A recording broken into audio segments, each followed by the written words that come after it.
Hello बच्चों, आज हम कक्षा 11 के भौतिक भूगोल के मूल सिद्धांत का चैप्टर 4 पढ़ेंगे। उसमें महासागरों और महाद्वीपों का वितरण। पृथ्वी के 29% भाग पर महाद्वीप और बाकी पर महासागर फैले हैं। महाद्वीपीय प्रवाह यानी कॉन्टिनेंटल ड्रिफ्ट। वैज्ञानिकों ने दक्षिण व उत्तर अमेरिका तथा यूरोप व अफ्रीका के एक साथ जुड़े होने की संभावना को व्यक्त किया। 1596 ईस्वी में डच मानचित्रवेत्ता अब्राहम ऑर्टेलियस ने सर्वप्रथम इस संभावना को व्यक्त किया कि कुछ लोगों का या वैज्ञानिकों का मानना था कि जो दक्षिण और उत्तरी अमेरिका है और तथा यूरोप व अफ्रीका सब जो महाद्वीप है एक साथ जुड़े हुए थे और बाद में कोई क्रिया होने की वजह से ये महाद्वीप अलग अलग टुकड़ों में विभाजित हो गए। एंटोनियो पेलेग्रीन ने एक मानचित्र बनाया जिसमें तीनों महाद्वीपों को इकट्ठा दिखाया गया था। जर्मन मौसमविद अल्फ्रेड वेगनर ने महाद्वीपीय विस्थापन सिद्धांत सन 1912 में प्रस्तावित किया। यह सिद्धांत महाद्वीप एवं महासागरों के वितरण से ही संबंधित था। सभी महाद्वीप एक अकेले भूखंड में जुड़े हुए थे। उन्होंने बड़े महाद्वीप को पेंजिया का नाम दिया। पेंजिया का अर्थ है संपूर्ण पृथ्वी और विशाल महासागर को पेंथालासा कहा जिसका अर्थ है जल ही जल।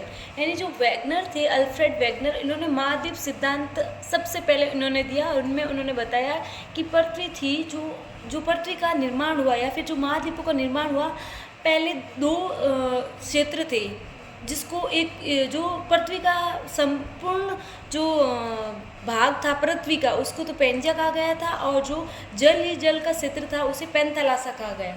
वैगनर के तर्क के अनुसार 200 करोड़ वर्ष पहले इस बड़े महाद्वीप पेंजिया का विभाजन हुआ। यानी जो संपूर्ण भूभाग था जो पेंजिया और पेंथालासा के रूप में विभाजित हुआ, उन सब का विभाजन 200 करोड़ वर्ष पहले हुआ था।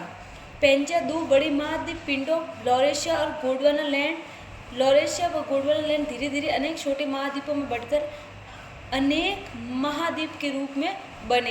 यानी जो पेंजिया था वह दो टुकड़ों में था। ऊपर का जो भाग था वो लॉरेशिया कहलाता था और नीचे का जो भाग था वो गोंडवाना लैंड कहलाता था। और धीरे धीरे गोंडवाना लैंड अनेक हिस्सों में बंटकर किसके रूप में निर्मित हुआ? अलग अलग महाद्वीपों के रूप में। अब पढ़ते हैं अपन महाद्वीपीय विस्थापन के पक्ष में प्रमाण। यानी कौन कौन से सिद्धांत बताते हैं कि महाद्वीपों का विस्थापन हुआ है, जिससे हमें पता चलता है कि हाँ वाकई में महाद्वीपों का विस्थापन हुआ है। पहला कौन सा कारण है? महासागरों के पार चट्टानों की आयु में समानता। दूसरा कारण कौन सा है? टीलाइट। तीसरा है प्लेसर निक्षेप। चौथा है जीवाश्मों का वितरण।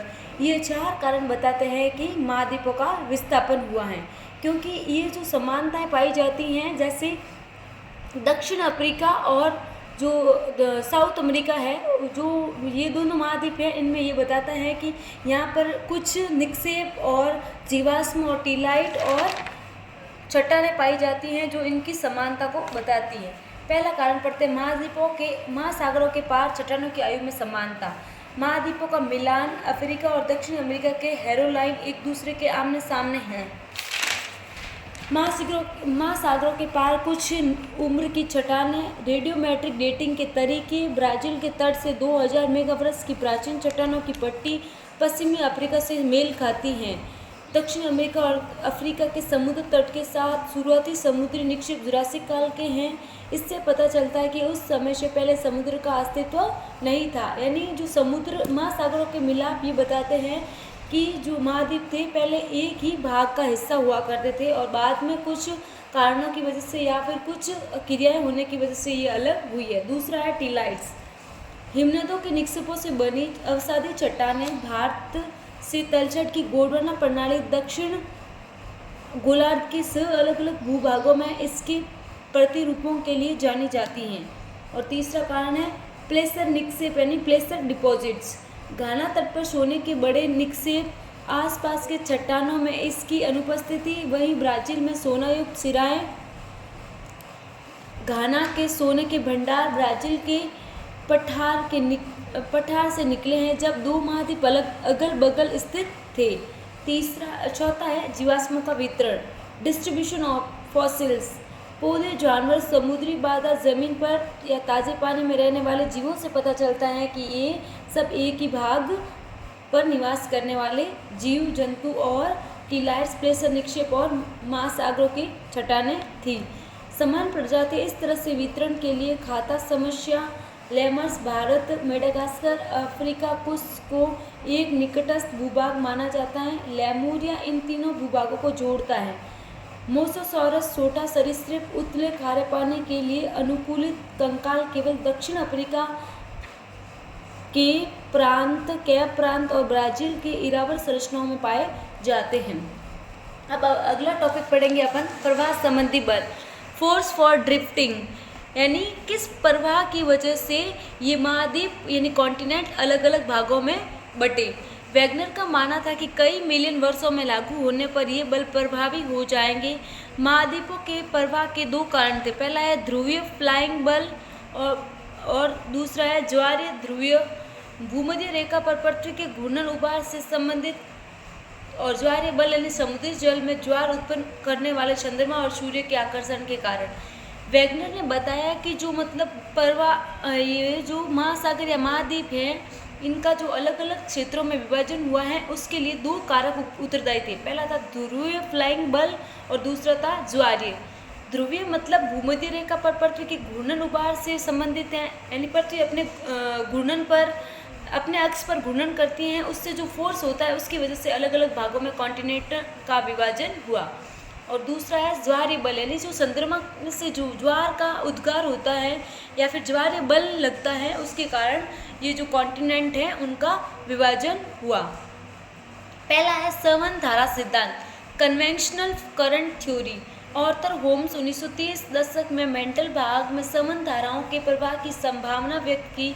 ये धारा रेडियो एक्टिव तत्वों से उत्पन्न ताप भिन्नता से मेंटल भाग में उत्पन्न होती हैं।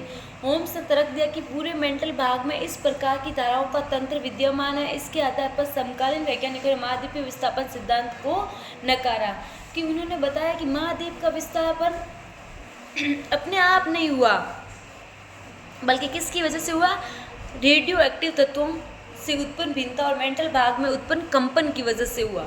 दूसरा है महासागरीय अधस्थल का निर्माण, यानी mapping of the ocean floor. महासागरों का अधस्थल एक विस्तृत मैदान नहीं है वरन उनमें भी उच्चावस पाया जाता है। महासागर अधस्थल जलमग्न पर्वतीय कटके व गहरी खाइयाँ हैं जो महाद्वीपों के किनारे पर स्थित हैं। मध्य महासागरीय कटके ज्वालामुखी उद्गार के रूप में अधिक सक्रिय। महासागरों के नितल की चट्टानें महाद्वीपीय भागों में पाई जाने वाली चट्टानों की अपेक्षा नवीन है। महासागरीय कटक के दोनों तरफ चट्टानें बराबर दूरी व आयु रचना में समानता है। महासागरीय अधस्थल की बनावट, महासागरीय तल को तीन प्रमुख भागों में विभाजित किया जाता है, पहला महाद्वीपीय सीमा, दूसरा गहरे समुद्री बेसिन और तीसरा है मध्य महासागरीय कटक। महाद्वीपीय सीमा के अंदर क्या आता है, महाद्वीप किनारे गहरी समुद्री बेसिन के बीच का भाग है। इसमें महाद्वीपीय मग्न तट, महाद्वीपीय ढाल, महाद्वीपीय उभार, गहरी महासागरीय खाइयाँ शामिल होती है। यानी महाद्वीप सीमा के अंदर क्या क्या शामिल होता है, एक तो महाद्वीपीय मग्न तट होता है, दूसरा महाद्वीपीय ढाल होता है, तीसरा महाद्वीपीय उभार और चौथा गहरी महासागरीय खाइयाँ। दूसरा है द्वितलीय मैदान यानी एबिसल प्लेन्स। महाद्वीपीय तटों व मध्य महासागरीय कटकों के बीच पाए जाते हैं। महाद्वीपों से बहाकर लाए गए अवसाद इनके तटों से दूर निक्षेपित है। तीसरा है मध्य महासागरीय कट, मिड ओशियनिक रिजिड्स। मध्य महासागरीय कटक आपस में जुड़े हुए पर्वतों की एक श्रृंखला पृथ्वी की धरातल पर सबसे लंबी पर्वत श्रृंखला है। कटकों के मध्यवर्ती शिखर पर एक रिफ्ट, एक प्रभावक पठार और इसकी लंबाई के साथ साथ पार्श्वमंडल इसकी विशेषता है। मध्यवर्ती भाग में उपस्थित द्रोणी वास्तव में सक्रिय ज्वालामुखी क्षेत्र हैं। भूकंप ज्वालामुखियों का वितरण, distribution of the earthquake and the volcanoes. यह बिंदु रेखा मध्य महासागरीय कटकों के समरूप है। अल्पाइन हिमालय श्रेणियों के और प्रशांत महासागरीय किनारे के समरूप मध्य महासागरीय कटकों के क्षेत्र में भूकंप के उद्गम केंद्र कम गहराई पर, जबकि अल्पाइन हिमालय पट्टी व प्रशांत महासागरीय किनारों पर ये अधिक गहराई पर हैं। प्रशांत महासागर के किनारों को सक्रिय ज्वालामुखी के क्षेत्र होने के कारण रिंग ऑफ फायर कहा जाता है। यानी प्रशांत महासागर है उसके किनारों पर क्या पाया जाता है, सक्रिय ज्वालामुखी पाया जाता है, यानी वहाँ पर हर साल ज्वालामुखियों का उद्गार होता रहता है, इसलिए इसको क्या कहते हैं, रिंग ऑफ फायर। सागरीय अधस्थल का विस्तार, यानी सागर का अंदर का जो स्थल है उसका विस्तार किस प्रकार से होता है उसके बारे में पढ़ेंगे। महासागरीय कटकों के ज्वालामुखी उद्गार सामान्य क्रिया को बड़ी मात्रा में लावा बाहर निकलता है। यानी जब ज्वालामुखी का उद्गार होता है तो बहुत बड़ी संख्या में क्या निकलता है, जमीन से लावा निकलता है। महासागरीय कटक के दोनों तरफ समान दूरी पर पाई जाने वाली चट्टानों के निर्माण का समय, संरचना, संगठन और चुंबकीय गुणों में समानता, समीप की चट्टानें नवीनतम तथा दूर की चट्टानों की आयु अधिक होती है।